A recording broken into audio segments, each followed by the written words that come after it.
If all the people who voted for Donald Trump in 2020 had voted to recall Gavin Newsom, he would not be our governor right now in California.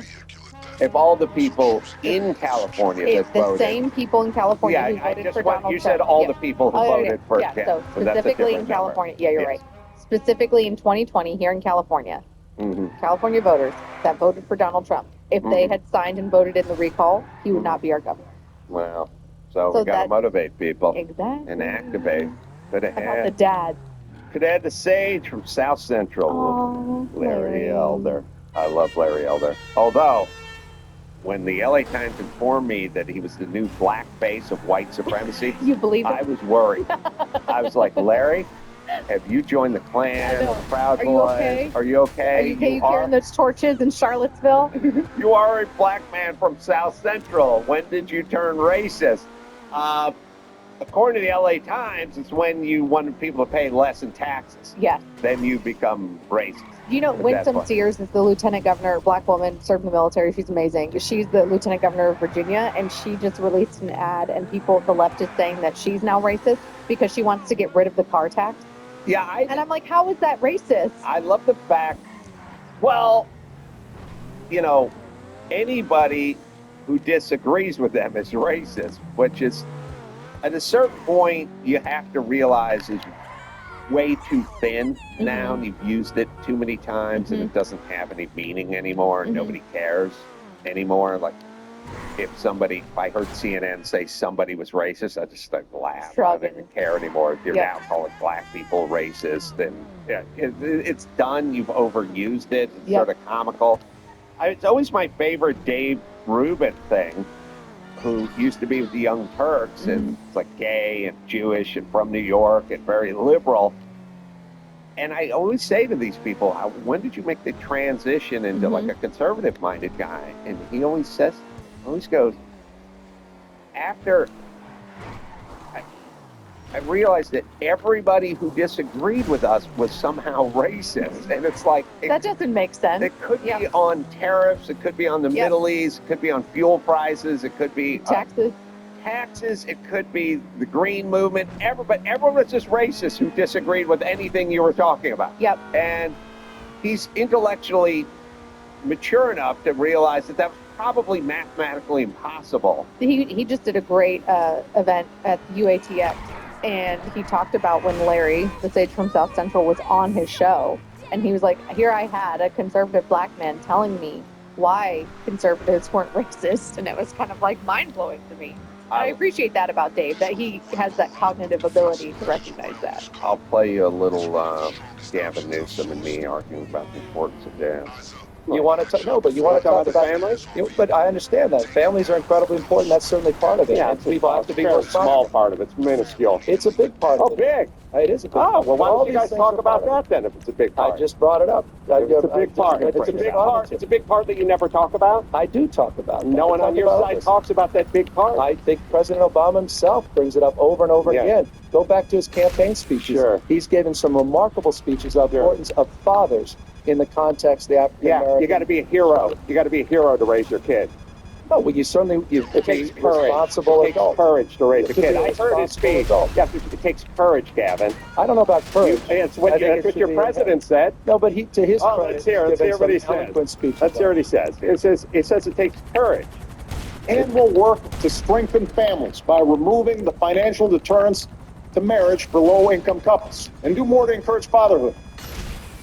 Because what makes you a man isn't the ability to conceive a child. That's right. Having the courage to raise one. Courage. Well, I don't know if I get your point. Courage. But at least he made the point that I imagine you accept, that it's easy to have one.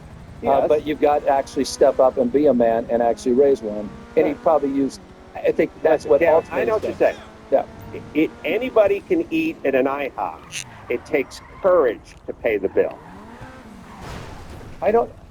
That's what I'm saying. Yeah. It takes courage to stay there and pay that bill. This is, the president has spoken not at his State of the Union, as you just exampled, but he's spoken about this in much more comprehensive and eloquent terms. Yeah. And I think powerfully so. Yeah. And I think principally so. The issues, This is his latest one. But we want to go to the issue of race as it relates to the issues of poverty. And what we have in the redevelopment agencies and concentration of poverty in public housing and all these things start to lead to why. To answer your question, why is it concentrated in the African American community? Looking at that history, one cannot exclude that reality. I just think that's naive to suggest that those things don't matter. When families were broken up. How about the Jews? No problems in the past? No, of course. Every community's got those struggles. Even the Irish had Who didn't get it worse? I get it. But what about the Jews? Why are the Jews doing well? You know what? Why? 1967, blacks couldn't even marry whites in this country. Not 1927. In 16 states, they were denied because people use religious arguments to deny people Jews got put enough into this. I understand, and it's disgraceful. Okay, so that's why, and it's completely fair game. How are the Jews doing that? I mean, a lot of Jewish families doing well. A lot of families struggling. Oh, you got to keep playing. Yeah, at the check place? Sure. Okay. I'll go down to the check place. People are struggling. As long as everyone's struggling. Look at the unemployment lines. A lot of Jews. It includes Americans of all types, all races, all ethnicities, all sexual orientations. They're all the same. My gosh. But, and we could talk about the issues in the Latino community, again, by separating the challenge associated with English as a second language for a lot of folks. Sure. The issues of poverty. No, everyone that came here spoke perfect English. No, I understand that. I got it. I mean, I get your world, Adam, which is a little bit more clean-cut and idealistic, a little less pragmatic in terms of the world. It's wildly pragmatic. They Well, have a problem with family. They have a problem with they don't focus on education. That will get them out of the problem they're in. Education? I don't think any community cares more about education than the Latino community. Wow. I don't know. Check those test scores. Asian? No, people, come on, that's not fair. That's not fair. Look at this school scores. Look how lousy the system. Look how lousy the system. The system sucks, but it doesn't suck if you have parents that are together and put an emphasis on education. They care deeply about education. Care deeply about healthcare. Oh, they care about it. Okay. Well, then why do some groups do so much better? I mean, what do you mean by groups? Almost everybody's struggling. I'm telling you. I love everyone is struggling. I love how everyone he has struggles. the ability to change their healthcare and change the education system. Yeah, but and they're he broken. does nothing. It's all broken. To do that. Yeah. Nobody cares more about education than Hispanics. Do you guys know that? Except taking more money from unions that, keep paying him off. He's a fucking idiot. Did you hear him? He doesn't know what he's talking about. He also uses all the filler words. All the filler words. All the filler words in the like deeply.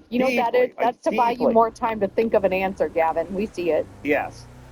I came up with a word for it. It's called when politicians. I've learned it from Hakeem Jeffries. Oh yes. When he gets up there and he goes, "It is wrong-headed.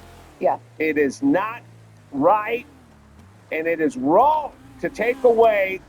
I call it redundant.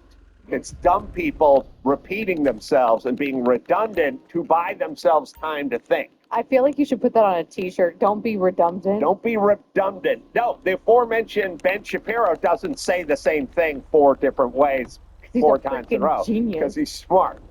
All right. Alicia Krause, you've done it again. Great job.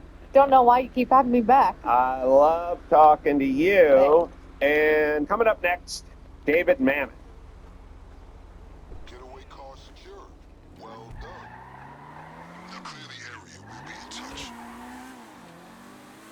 Meter. Meter is the #1 meat thermometer in the world with over 72 million hooks to keep your car maintained and parts today, or you can visit us. Then the Ace Man's off today. So new film, wrote and directed by David. Henry Johnson is in there. Also, the Disenlightenment, which is the name of the new book on